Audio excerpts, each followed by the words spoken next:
I went to Hawaii, and I became a dive instructor, and I went to go get a job. Virtually every job I'd ever applied for, I always got. But with all the tattoos and whatnot, all of a sudden I couldn't get a job. So that was great too, and that was part of the reason why I got the tattoos. I knew by looking this way that opportunities would melt away and it would force me to take my own path. I couldn't take the easy route anymore. No longer am I this respectable white middle-class guy who looks the part, talks the part. I was obviously some ex-convict drug dealer or some shit. I mean, look at him. He must be. And I knew that. I knew it would force me, and it did. So I had to start my own business because I couldn't get the job I wanted. And I did. I started my own business, and that business only died last year, 17 years later. My mom carried on the business after I left. And that business was the best dive business on that island and arguably the best in the entire state of Hawaii. That business led to the rescuing of about 55, 56 green sea turtles that were entangled in fishing line. That business led to the removal of about 13 ghost nets, some at 200-foot plus deep water. That business resulted in the creation of a marine sanctuary in our own backyard. And the reason why that happened is because my love, my desire, my ability, the strength, the discipline that I had acquired over this period of hardship and whatnot was such that it combined with something even more powerful, which was attributable to one thing, and an angle that I bet none of you would have thought I'd go into. One of the decisions that I made in this period of growth was to become a vegetarian.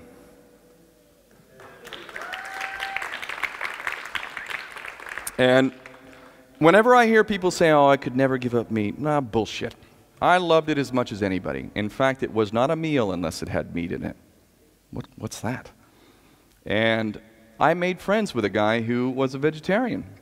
He was a great guy. I really loved him. And I talked to him about it. I asked him questions, and his answers made sense.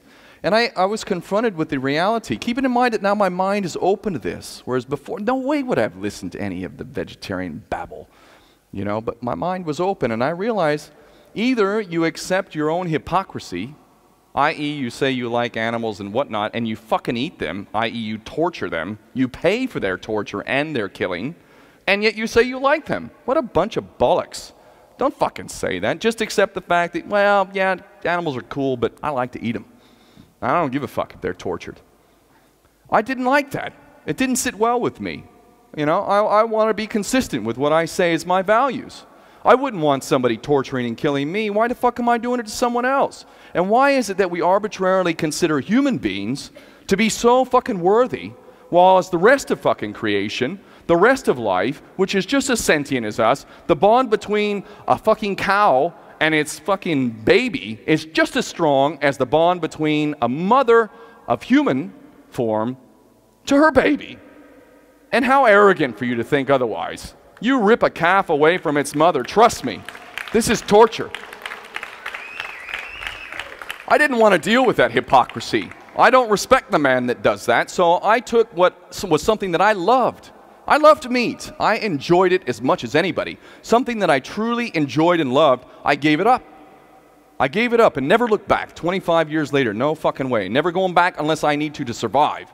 In which case, I'll fucking eat meat in a heartbeat. No problem. But until such time, I will not do that. That decision had such a profound impact on my life, I cannot tell you. The implications of making a decision which runs completely contrary to your own self-interest, something that you enjoy so seriously, and you give that up because you acknowledge the fact that it is inconsistent with a moral, ethical existence. And I don't care what anybody says. I'll be happy to debate anybody on the subject. I will shame you if you want to use any of the normal arguments to defend this insanity. This is the one area where I'm actually pessimistic, and I'm hoping that we grow a little bit more. While we're starting to become aware of human suffering and the punishment and the meted out nastiness that we are indulging in through our tax monies and whatnot, we are still remaining largely oblivious to the Holocaust times 1,000 that is happening every single day without hardly a whisper.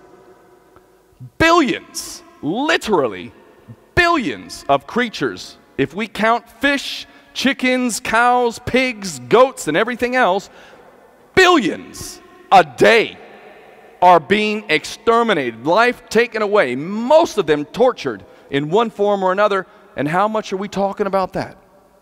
How much are we debating that? We don't even talk about it. Are we really serious?